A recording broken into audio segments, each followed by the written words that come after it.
Welcome to the Storied Motherhood Book Club. Storied Motherhood is a book club of mothers reading stories together while living out our own. Storied Motherhood is an Instagram-based book club with 3 hosts, Ashley at This Joy-Filled House, Amelia at Brave Little Learners, and Jacki over at These Slow Days. I am so excited to be able to not an interview, it's like a chat. I always say interview, it's a chat. We're just talking all about A Place to Belong. This is Amber O'Neal Johnston's book, and we have been reading it for this last month of August, which it's hard to believe that August is pretty much over. It's crazy. So, hi, how are you doing? I am really excited to talk to Amber. So I've seen her actually speak a couple of times, and she has a really great Instagram called Heritage Mom Blog. So if you're not already following that, you definitely should be. Hi. Hi, Amber. How are you? I'm so well. Excited to be on with you. Oh, yeah. I'm so excited to have you here. We have really enjoyed your book this month with the book club. And yeah, I'm so thankful that you agreed to do this. So anyway, my pleasure. Yeah. So I just wanted to let you introduce yourself to our book club members and whoever is watching, and just hear a little bit more about you. Okay, awesome. I'm Amber O'Neal Johnston, also known as Heritage Mom. My husband, I'm originally from the Midwest. I'm from Illinois. My husband's from Ohio, but we met and are raising our family outside of Atlanta, Georgia. And we have 4 kiddos. We're kind of in the middle of birthdays right now, but shortly they'll be 14, 12, 10, and 8. The older ones are girls. The younger ones are boys. We homeschool and have been homeschooling them from the beginning. And I write and speak about all of the things that are covered in the book on a regular basis. I speak and write for Wild and Free on my own website and blog, and speak at conferences. I used to say all around the country, but I spoke in the UK this summer, so I'm going to say all around the world. That's awesome. Yeah. Sweet. You're an international speaker. That's awesome. Cool. Yeah. Well, I actually have heard you speak 2 times. So I heard you at the Wild and Free in Dallas a year ago in May. And then I actually heard you at a MOPS conference in September of last year. So I got to hear you, and I met you actually, and I have a signed copy of your book. So yes. Isn't that cool? Yay! So I know you meet so many people, but I really loved hearing you speak, and your words are so impactful. And so whenever we were talking about what books to line up for our, for the book club this year, I was like, we've got to fit in A Place to Belong. So I'm so excited to kind of have that culmination of like reading your book and now getting to talk to you in person. So that's awesome. Yes. Thank you. Yeah. So I wanted to dive in. As I emailed you, I was kind of thinking we'd just go along each chapter and kind of chat about it. Okay. And there was like a few extra questions from everyone from a few people in our book club. But I just want to hop in, and I want to say, like, first of all, I love how your book is so, it's like a call to action. I feel like for me, like, I have taken so many nuggets of wisdom from it that have been so good, and that things that I want to definitely implement into my life. And it's been just such a good read for me. So yeah. Anyway. I love hearing that. So first, part 1. So on laying the groundwork, I think one of the first questions that I sent over to you last night was, when your daughter, were you homeschooling yet when your daughter kind of had that experience that kind of helped you start shifting your home environment a little bit? Yes, we were. That was like in early years, and she's the one that's about to be 14. So I've had some years, right? The book is born of my journey, and it didn't have to overnight. But yes, we had been homeschooling, and I think that's kind of part of what started her, the issues that she was having, because before that we had mostly just been experiential things out in the community and spending time in nature and reading little picture books and sweet stuff. But once we started to like get serious about our lessons, and it was what was, making up our lessons that obviously concerned her or affected her. Absolutely. Yeah. And I kind of like tying in something that you said about mirrors and like how fast that once you started adding those in, like to, especially to like your daily life, but your curriculums and stuff, how much that shifted for her and how that's like a really beautiful thing.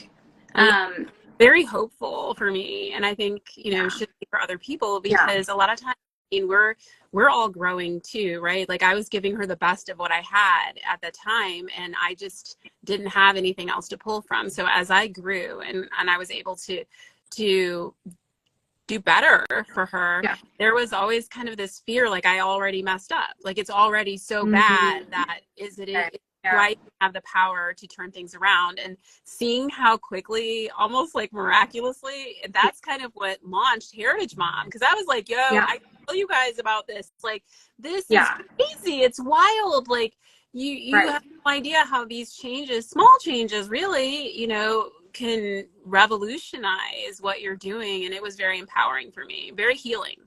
Totally. That's awesome. Yeah. And so, like, your blog, I feel like I have referenced it quite often. This year I'm like put together some books to supplement our US history, and I was like looking at your list and stuff because I love that. For me, I mean, I'm adding in the windows, and I feel like it's so important, and I love your resource of your blog because it's huge. You and like Stories of Color, usually I'll like reference if I'm looking for a book, but yeah, I think it's such a awesome needed thing, especially in like the homeschooling space specifically. But yeah, so awesome. Very cool. So like what led you, because I know you're a Charlotte Mason homeschooler. What led you to homeschooling and Charlotte Mason? So what led me to homeschooling was my husband. So I wouldn't say I was disinterested. I would just say it never crossed my mind. It was so far-fetched. I mean, it's like, ask me, do I want to go to outer space? Like, I don't know. I don't. And I'm already a stay-at-home mom, so it wasn't any fear there or issues. It's just that I had never expected to do that. And I was concerned because I like everyone, I wanted my children to have the absolute best. And I wasn't sure I could give that to them. I'm not an educator. I didn't know a thing about homeschooling at all.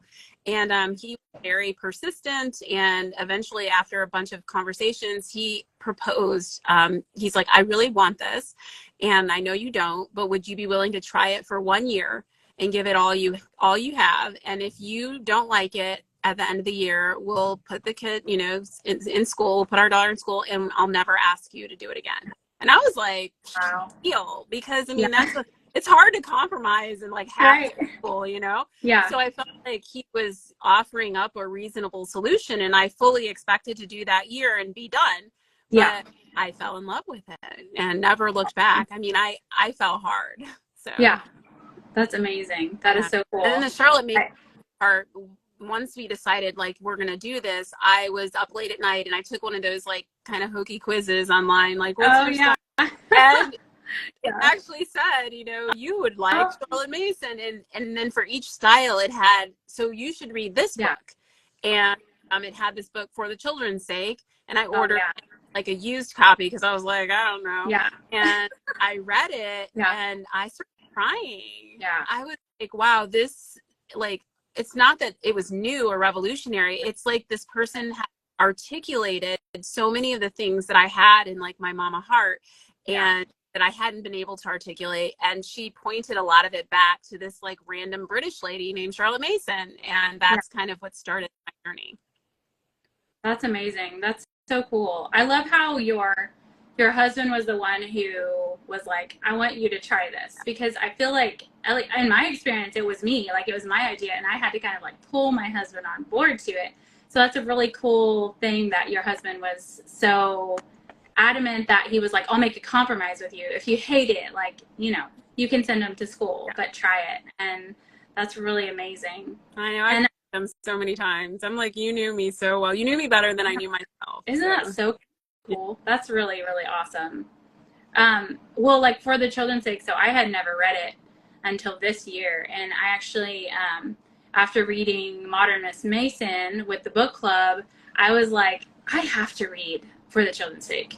And I did, and I wish I would have read it like 5 years ago, because I'm so glad I read it now. Like my son, my oldest is 9, my youngest is 2. I have 4 boys, and it was so good. And I'm pretty sure I had some like tears too, because it was just so much truth spoken, and it really, really was so good. Yeah.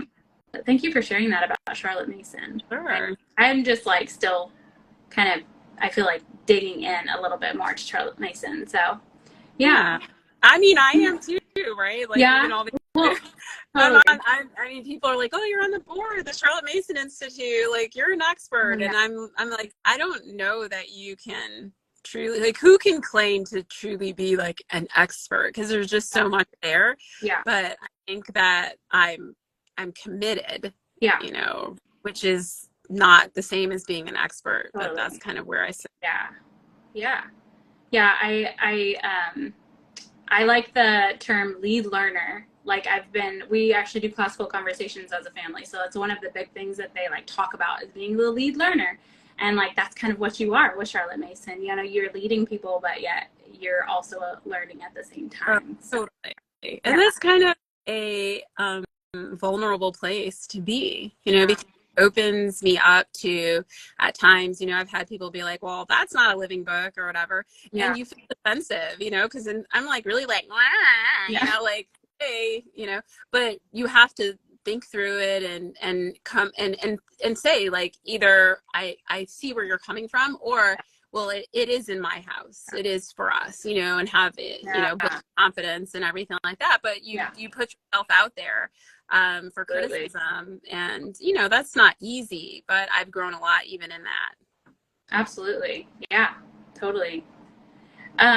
Okay. So let's see. So I want to start now, let's see, at prisms and identity. Okay. And like, what am I bringing to the table? And it took me a long time to get through this chapter.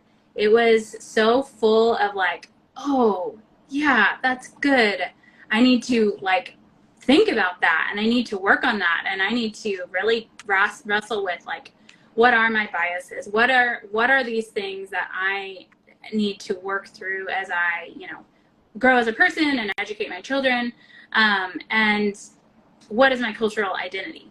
And so that chapter took me quite a while to kind of wrestle with. And it was, I think I said, I love how practical you got, is that's what I mean by that, is like so many questions. You gave like great, like everything that you wrote was great, but then you turn it back on the person that is reading it, and you're like, here, now you figure this out on your own, you know, like ask yourself these questions. And that was very, very helpful to me.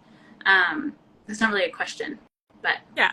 Well, no, I appreciate hearing that. And I think that's important, because I never want to approach any of this. A lot of what I talk about is very sensitive. You know, it's sensitive. Absolutely. It can be controversial, especially now. And I like to approach it from the idea of like, from a place of complete humility. Like, hey, let me show you or explain to you my weaknesses, where I came from, how far I've come, where I started, mistakes I've made. And I'm just putting it out there. Maybe you have, you know, you're going to have a different perspective, but I always start from the point of, I understand your struggles and imperfections because I was there with you. And I think that's different. A lot of people that kind of speak into this space that I've read, it's almost like they're presenting it as like they've always been smarter and like more evolved than all the rest of us losers, and we need to like catch up, you know what I mean?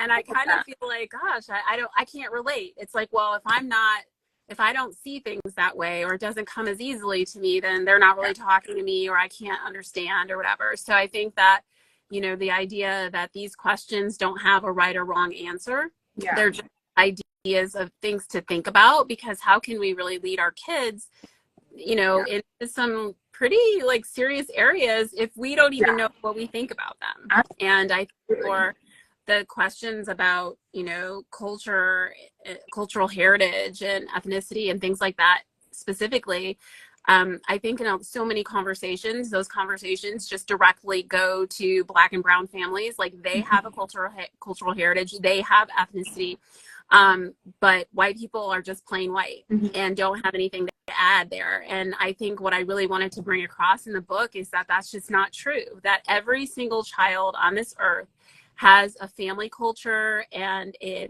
familial culture, an ethnic culture, a national culture, and we should have a situation where all of them can be celebrated and feel rooted in it, proud of who they are, and at the same time recognizing that they aren't better than anybody else, but that they are special. Like, every child is special. And so that was, that was definitely something I wanted to bring across. Absolutely. Yeah. And I mean, I love that. I mean, with talking about like heritage and stuff, I think that's something like I mean, I'm white, so what do I have as a heritage? And, digging in, I am, part Comanche Indian, and I have European ancestors also. And so bringing that and telling my kids, being able to share with them, like, what's our heritage as they ask, and for them, they have some Hispanic, and like, we can, even though we look a certain way, I think it's cool that, we have the freedom to dig in to like our heritage and their heritage. That's something that I love my parents so much. That's something that I want to do a little bit more than my parents did for me. And so that's just like kind of like standing on their backs and being like, hey, here, boys, like, this is your heritage. And so that's one thing that I really appreciate about your book is I was actually, I think I was in chapter 1. I might have been chapter 2, embracing tough table topics. But I was talking to my husband. I was like, hey, do you know if your grandma is, full-blooded or half Hispanic? I don't even know. Turns out my kids have more Hispanic in them than I realized. And I was like, that's so cool. We've never even like dug into that really. And I was telling the boys that, and I was like, we're going to start learning more about that culture. And it was really essentially because I was reading this book and I was thinking about it. So that was a really cool, like, aha moment for me. I think that's really neat. And I think, your kids, then where I see that, that's the part about the deep roots that we're watering in our children. Totally. But I think that that's how it spreads to wide branches, because then it's not so much a matter of like, oh, I met other people and other people have stories and I have to be nice to other people, but rather like we all have stories and they're all pretty cool. Yeah. And I want to share my pretty cool story and dig into it. And then I really enjoy hearing other people's pretty cool stories.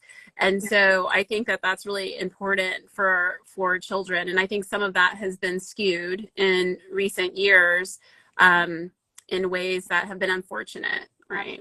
So. Totally. Yeah, totally. Yeah. I think that let's see.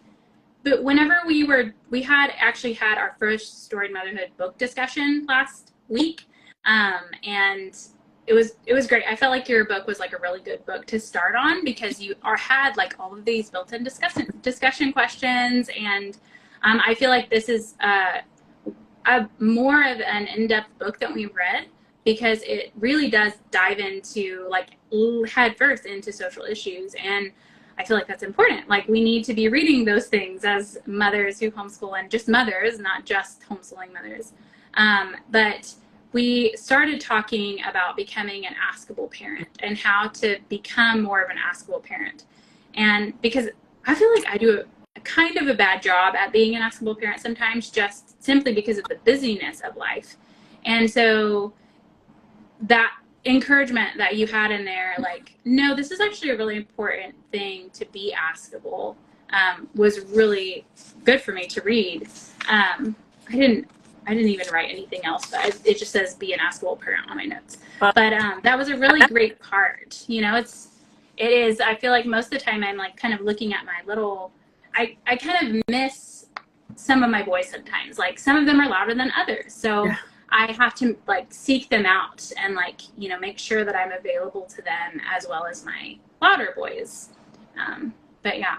Yeah, that part I've heard from so many people. Like there's certain parts of the book that I hear repeatedly, yeah. and that is people's favorite parts.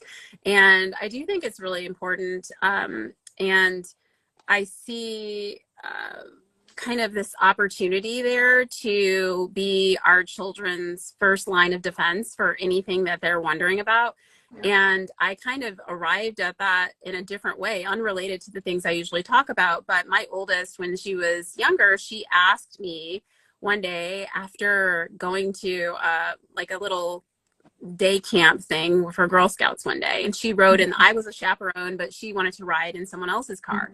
And when we got there, she said, "Mom, what's sex?" And I was like, "What?"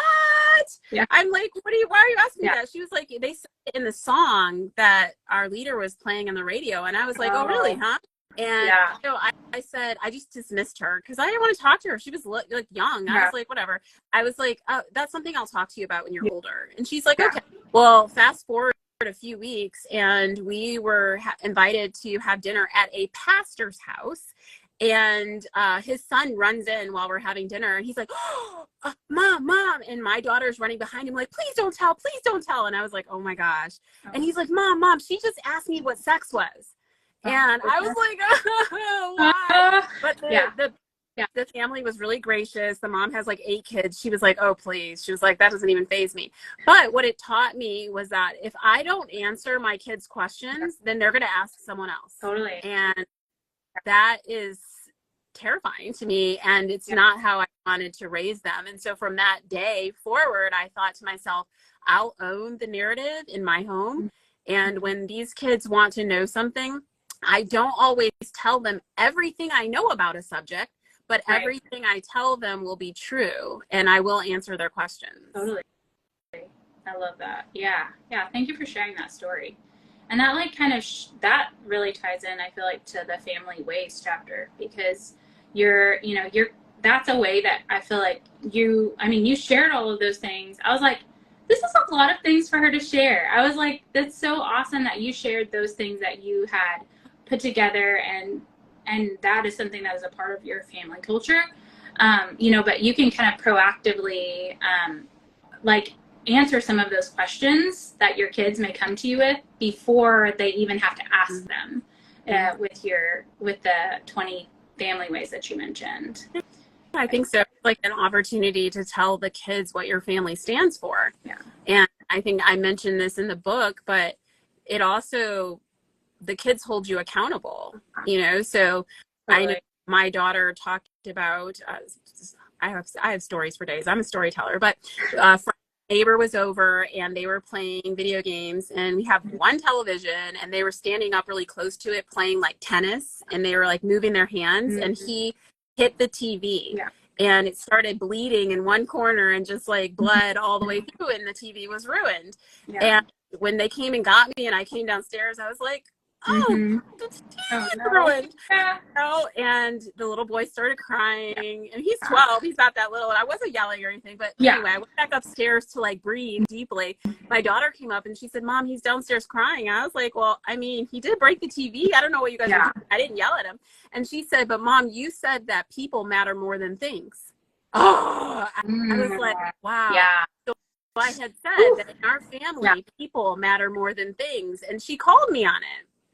I immediately changed my whole demeanor. Before I was like, well, at least I'm not yelling at him. But I went downstairs and hugged him. And I was just like, this TV doesn't mean anything to me.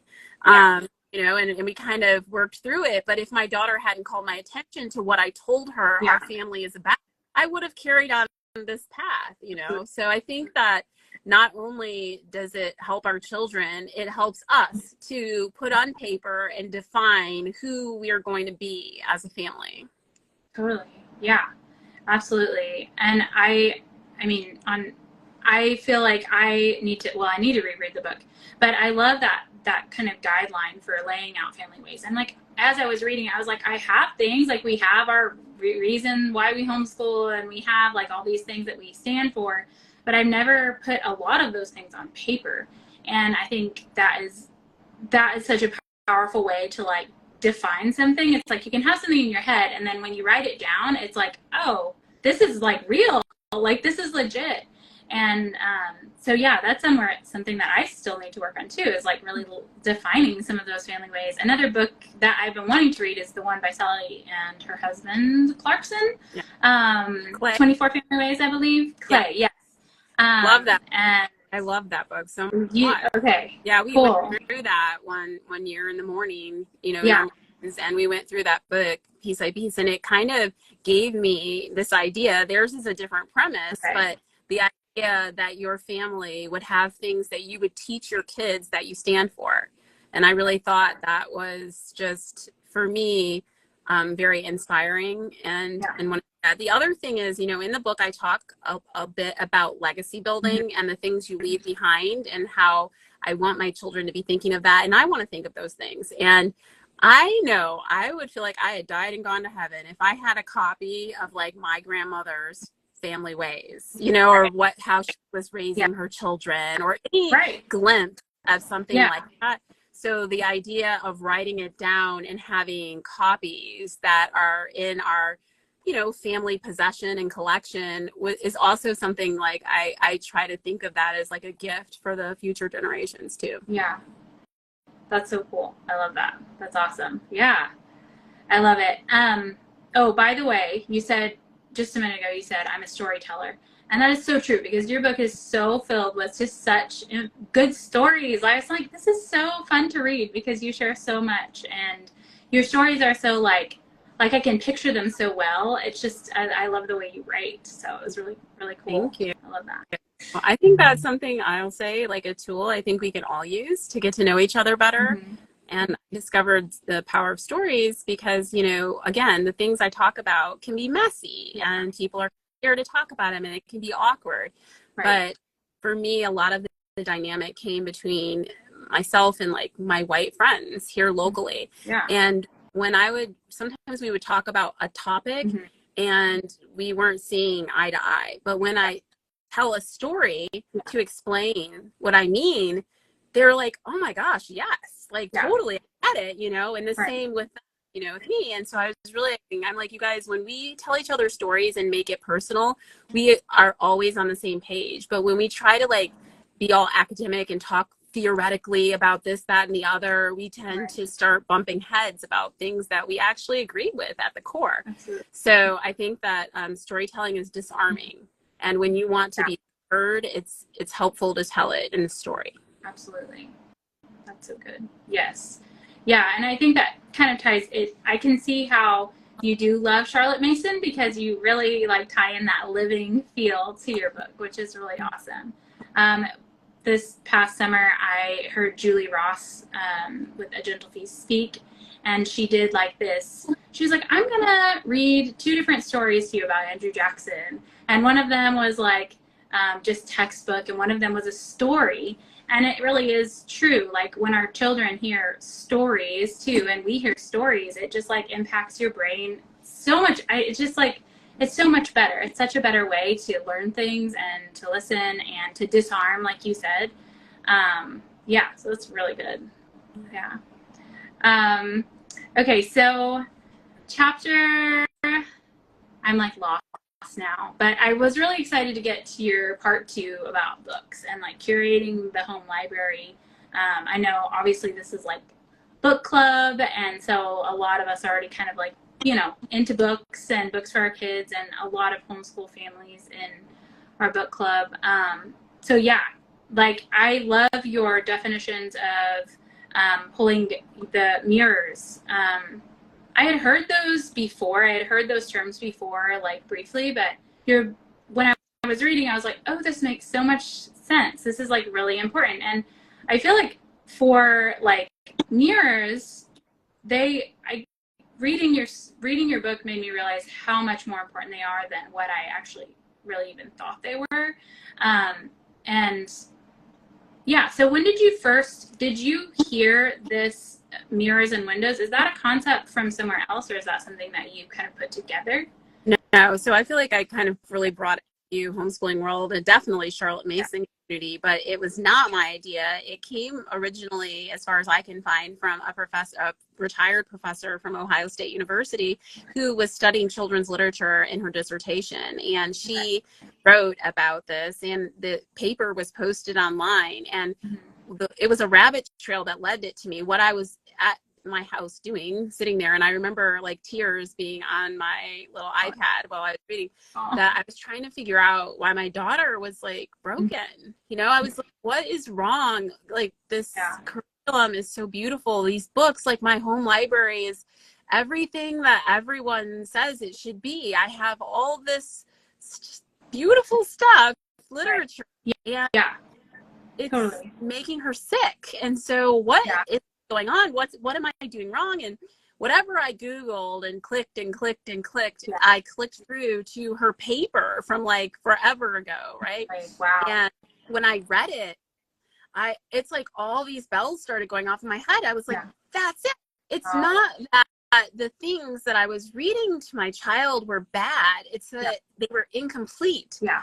And she felt like a visitor in our home, and that was causing issues. And so I think that it was like an epiphany, and I thought it's such an easy way, and it's catchy, and my background's in marketing, you know, I was like, it's catchy, it's easy to market, people will quickly understand what I mean. And I just kind of launched in it with there. I think I spoke at a Charlotte Mason conference about mirrors and windows, and now that's been my most requested talk. So it just kind of spread from there.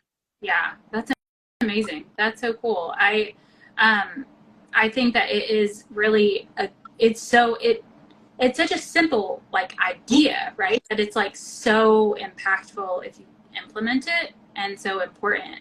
And how cool is it that love that you just like ran into that article when you were searching, like, and that little like moment has been so impactful for so many other people. Yeah, that's really amazing. It's amazing. Yeah.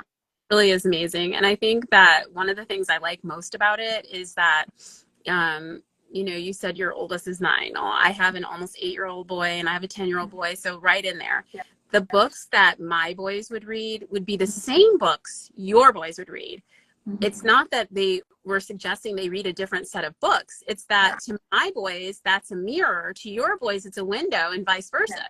But I just couldn't wrap my mind around, like, here's the book list for Black people, and here's the book list for Asian people, and this different book list for white people. I was like, something felt icky about that. I was like, really? Yeah. And so I loved this idea that mirrors and windows aren't necessarily different books. It's just how your child views that book. So it allows us so much freedom, right, in our book lists and in our building of our library and choosing our children's books, because we aren't like, there's no agenda. We're not trying to like make this fake world. We're just reading beautiful stories about a lot of different people, and all of our children need to hear them. And that was something I could really get behind. Yeah, absolutely. Do you like in your own, like, do you use those words with your kids? Like, this book, this book is a mirror and this book is a window. Like, do you define those for your kids as they're reading sometimes? You just, no? So they just, it's like the air they breathe. Okay. So I just like, it's totally, and so it's kind of funny. Now my older ones, my girls understand it more, but I know my kids, why are people asking you to come speak? Like, what is it that you write about? And when I tried to explain it to them, I was like, it's like the way that we do school. They want me to share about it, and like about our books that we have, and they're like, what about them? And so they really had no awareness that anything in our home was different than what anybody anywhere was doing. And now that they're older and they understand it, you know, they're still quite surprised by it in a lot of ways. So no, I never did kind of call it out that way. I just made it seem like this is what life is like. Absolutely. That's amazing. So as I was reading it, and I believe it was in the Windows chapter, which pull back the curtains. I saw the part where it wasn't a super long part, but it was a part where you were talking about how boys need to read stories about women, and they need to read stories about, all sorts of women. It doesn't matter their color, like Black, Indigenous, Asian, they need to read those. And I feel like there is such this push at, maybe it's just my own communities, I'm not sure, to have boys read adventure books and adventure. And like, there's less of a push on the types of people that they should read about. So it really helped me be like, okay, I need to really start seeking out those stories for my boys as they grow to read about, specifically women, which I had never even thought about it. It's not that I'm always picking out adventure books. Like, I get a plethora of books from the library, but it was a good place where I was like, I need to check myself there, and I need to implement that more, because it is very important. Like, so that was great. Thank you for saying that. Yeah, appreciate that. And I think I wouldn't have noticed it as much if I didn't have the experience of leading a book club and seeing that the months where the book was a female protagonist, I had, only half attendance because the boys didn't come. And the months when the boy protagonist, I had full attendance. The boys came and the girls came. And so, I think like parents like, well, my son likes to read about adventure. And I'm like, there's adventurous girls and women, you know what I mean? Or you got spunky people. Ever heard of Caddy Woodlawn? You know what I mean? Like, why the boys have to, the girls have to read Where the Red Fern Grows and all of these. And we never think twice about it. It's just normal. But when we talk about the books for boys are universal. The books about boys are universal, and the books about girls are only for girls. And I don't come at this from this like super like I'm this big huge feminist person who's like that. I come from it from a place of that my sons are going to be husbands, and I want them to see their sisters as smart and strong, and I want them to respect me and other women.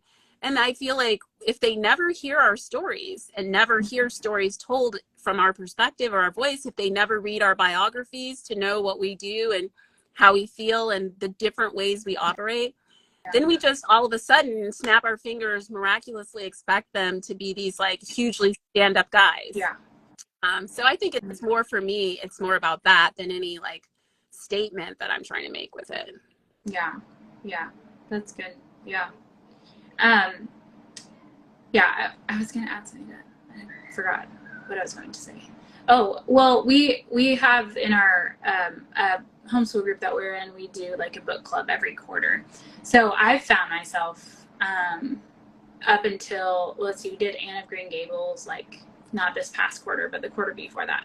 And I found myself, I was like, I'm not really going to like prioritize it. It's not really that much of a priority. My boys probably aren't going to like it, and it's going to be kind of harder for them to, I don't really know what I was thinking, but I did not prioritize it as much. And and then on came along like Treasure Island or something was next. And I was like, oh, it's Treasure Island. It's, all about like, adventure and whatever. So I think, that perspective shift is really good, especially just for those moms of these young boys, like, you know what I mean? So yeah, absolutely. I get that. Let's see. So I have a couple more questions for you. So it's like 7:38, and two of the questions were about, there's like so much good to hear, and I don't want to skip it, but I love the chapter of being rooted deeply. I feel like that was such a good chapter. And leaving your kids with hope. It's so important. Like, that was really great. And then you tied in, I feel like you got really Charlotte Mason in that one, and you tied in all your art and poetry and, all the focus on the people. Diving into local history was really cool. That's something I have not been very good at. And your suggestions were awesome for that. I feel like I guess I've kind of shied away from that because it's kind of like, oh, that's a drive, or that's somewhere like we just haven't prioritized it as much. And that's something that I you know, it kind of reminded me like, oh no, I need to hop in the car and we need to go to these different places because we have places around us. And we just, you know, we just need to do more. Moving. Well, I would say this about the local history. You know, what really helped me a lot with that is that when we travel outside of the country, but even just locally, you know, in the United States, we're always like, oh, let's go visit this and this little like neighborhood museum, and let's go to this little this and that. And it's so vastly interesting and it's so special. And then I'm thinking, but when people come here to visit, they do that with their kids. I've never even taken my own kids. So it's almost like there's this kind of like feeling that you can do the stuff at home whenever, but we never do. And it's like, you know, every child should know their home intimately, and that's the house they live in, but the place and spaces where they live. And so that really motivated me, because I was the same way. I was kind of like, nah, you know, it's fine, we'll get to it someday. But that really motivated me. And then I was fascinated by how much, you know, our little town area had to offer. Yeah, I think you said at one point in the book, you said that you and your husband are not from where you live now, but your kids are from there. And what a gift to give them, you know, knowledge of like the place that they're growing up. And so, yeah, absolutely. And that's something that I definitely need to focus on more personally. But moving into world schooling, so you're reading your story, I didn't realize you guys world school, like for real. And so that was really cool to see. And I know that one of the questions was, what was one of your favorite places to go to that you've been to? For me, it was Ghana, hands down. Don't even need to think twice about it. It was my first time in Africa, and it made all my dreams come true in a lot of ways. I also became deathly ill, so there's that trauma. But before that, it was really special, and there was a lot of growth that occurred in me while we were there. Now, each of my kids would say someplace different. My foodie child, daughter number 2, says Greece, because, well, food. Amazing. My oldest is hands down Paris, and she'll tell you, I'm always like, will you stop saying that? Because she's like, I would love to go to Paris again. You know, we've been twice, but if we could go again. And I'm like, you sound so just stop. Just stop. But, you know, even when we were in Ghana, we came there straight from Paris, and she was like, whenever you want to go back, I'm fine. I'm good now. So that's her. Then my son, he most loved Peru, because we did Machu Picchu and like hiking and all that, and he's an adventure boy. And then I say my youngest one, his favorite place is next to me, so he doesn't really care where in the world. Oh, that's so sweet. Yeah, like absolutely. I'm his world right now, you know, so he doesn't really care where we are. Totally. Yeah. So I read your Wild and Free article that I believe came out this past month, and I read about your experience in Ghana, and you're amazing, and I'm so glad you are doing better. Just to touch on that. But so Ghana, like, do you feel like it was the food that was your favorite thing, or just the people and like the culture, and what was your favorite thing about that specific place? It was definitely the people, and it was also for sure, the culture. I mean, the fabric and the food and the music and all those things, but it was the people. And to be honest, it was an excellent trip, but some of the things that I appreciate most are the things that were a little bit painful. And that was, a part of me was taking my family away from the United States during a really rough time. You know, I was so tired of like the news and the politics and social media and all that. And I just wanted to just be happy. Like, I don't want to talk about not getting along and relationships between Black and white people. I just want to go and just eat a milkshake, drink a milkshake, and hang out with my kids. And so I thought, what better place to go than a place where everyone's Black? And we don't have to deal with any of it for a little while, some respite. But what happened when we got there is they were so incredibly kind, but we were absolutely outsiders. And what really stuck out to me was that I wanted to leave the States for a while to get a break from a place where I often feel like my family is treated like we are polluted. And then we went somewhere where I thought it's going to be like, we are from here, it's going to be the motherland, only to find out that they see us as diluted. And so I'm like, we're polluted here, we're diluted here, and that's really depressing. But it was not. It was an epiphany for me that said, people are fickle, and all of it is really kind of smoke and mirrors, and it doesn't matter nearly as much as we say, because depending on where you stand at any given moment, literally geographically stand, people will see you as something totally different. And I told my kids, I'm just like, you cannot define yourself by what the people around you say about you. And because if you go to a different room, they say something different. So, too black here, not black enough here. What's it all? And I thought that, that was, it sounds depressing, but to me, growth is always enthralling. And I really appreciated it so much. It helped me, and it helped my kids too. Yeah. Thank you for sharing that. Yeah, that's great. I totally just lost my train of thought.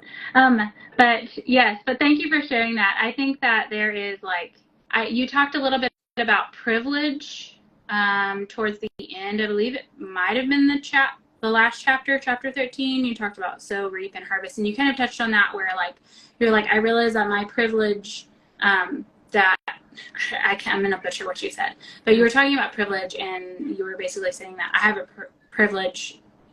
Everyone has a privilege somewhere, or something like that. Yeah, we all do, right? Yeah, I haven't heard some of what some of my privileges are, and I'm like a dirty word because sometimes it can be weaponized, and sometimes people are overly sensitive about it. But the truth of the matter is, especially for if you're an American, right off the bat, and global travel has showed me that more than anything else. That there are times when opening our mouths and letting the surrounding people know that we're Americans from our accents has given me access to things that even the locals can't access in a given place. It's just so amazing to me.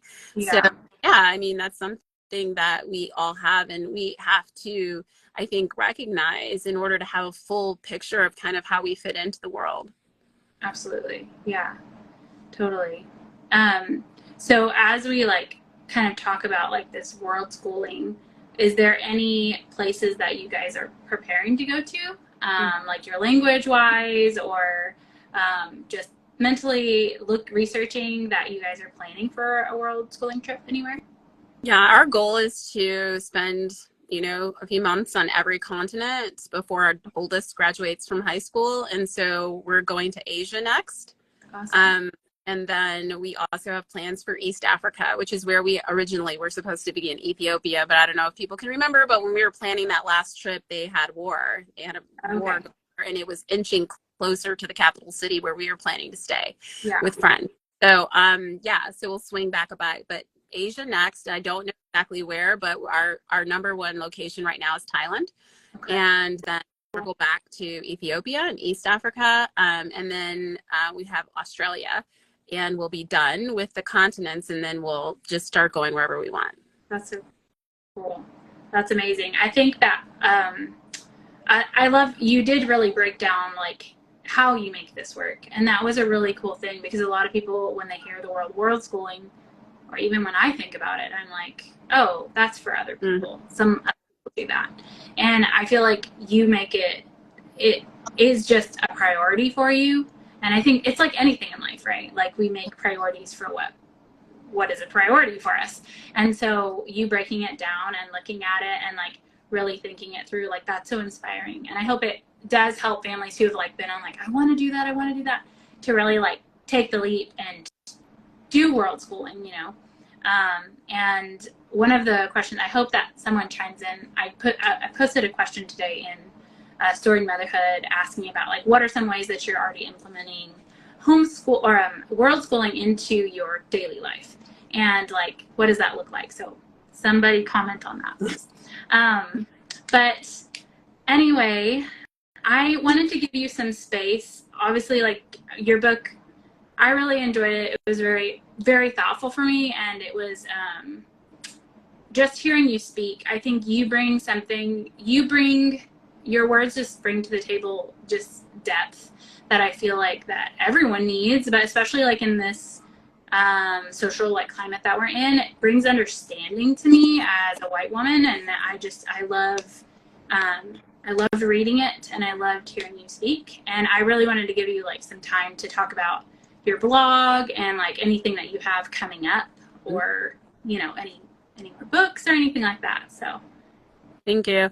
I would say, something that I like for people to recognize about the book is that I can't write that book or even have those thoughts without being in deep relationship with other people.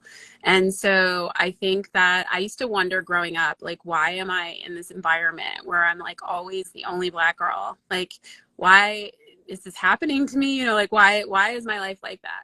And now today, I feel like it's come full circle to say, like, I've always been a bridge builder, and I have this unique opportunity to speak to everyone from a place of like deep admiration and love, because I have the relationships. I have deep, loving relationships with Black women. I have deep, loving relationships with white women, with Latino women, with Asian women, and it's from there that I'm able to write. So I say that to say, like, if you can't implement anything that's in the book, or it feels overwhelming, or you didn't even have time to finish reading it, if you focus on this idea of like being in relationship with other people and hearing their stories and sharing your own, I think you'll get the gist of what I was trying to say, because it will trickle down to your children. So you can find me at heritagemom.com, and I share a lot on there of resources, particularly for studying African American history, African culture and geography, and a lot of the things that I feel have been missing from different curriculum options that are great, but they're just incomplete. I don't offer a full curriculum because there's already some great ones, but what I offer is something to add to the ones that you love that will make them fuller. So musicians and poets and artists and books and books and more books and a few more books on top of that. I'm on Instagram at Heritage Mom Blog, obviously, if you're seeing me here, and I try to share little tidbits and snippets. A lot of what I share there is just about our everyday lives, because I think even that is a form of education that my little boy likes to fish too. Like, I have mom's night out with my friends too, and I think that removes some of the distance that can happen between people. And yeah, I'm always working on something and multiple things. I'm working on like 10 projects right now, so I've been a little quiet. I haven't been blogging as I usually do. I haven't been posting as often as I once did, but it's not because I've pulled back, but rather I'm like really deep in projects to serve this community. Yeah, that's awesome. Very cool. That's great. So I think you posted a photo of your son with his Rubik's Cube a couple days ago. So my 9-year-old is very, very much into Rubik's Cubes right now. Like, he's working on his time and his speed cubing and all of that. And so today we were talking, and I was like, I have a really cool chat with the author of this book that I've been reading all month, because he's seen it like laying everywhere. And I was like, and you know what I saw the other day? Her little boy went to a Rubik's Cube competition or something like that. And he was like, what? That's so cool. And he was like blown away. So it's cool. It's very relatable, like what you post. And I love that. And that's one thing too about something that I saw, and a lot of things that I read is really about like focusing on the people. And I think you mentioned that in world schooling, especially, like, you want to get to know the people and like who they are, and same thing with like the history.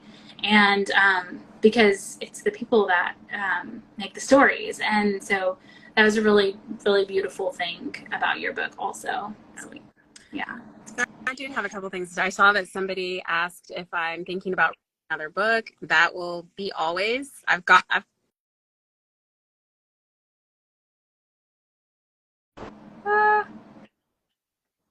writing another book. And then I wanted to share, if you guys can see that, the paperback of A Place to Belong. Oh, it's so pretty. Yeah, it's shipping next week. So I'll be talking about that on Instagram tomorrow. Awesome. And you guys are the first to see it. Thank you. And I'm always writing and researching and working and making new heritage packs and all of the good things out there to just continue to contribute to the story. Awesome. Well, thank you so much. And does anyone else have any questions, like while we're sitting here and have a couple of minutes? Ask you guys for a favor. Of all of you that popped on, I would love for you to leave a review, like wherever you book, or Goodreads or Amazon or whatever. And I just can't not overemphasize how helpful that is as an author. If you could do that for me, I would really, really appreciate it. Awesome. Yes. Guys, for choosing my book for your book club. That's such yeah. I mean, I was so excited to read it fully because I got it last year and I was like, I need to read this. And so it gave me like a time and space to like apply to August.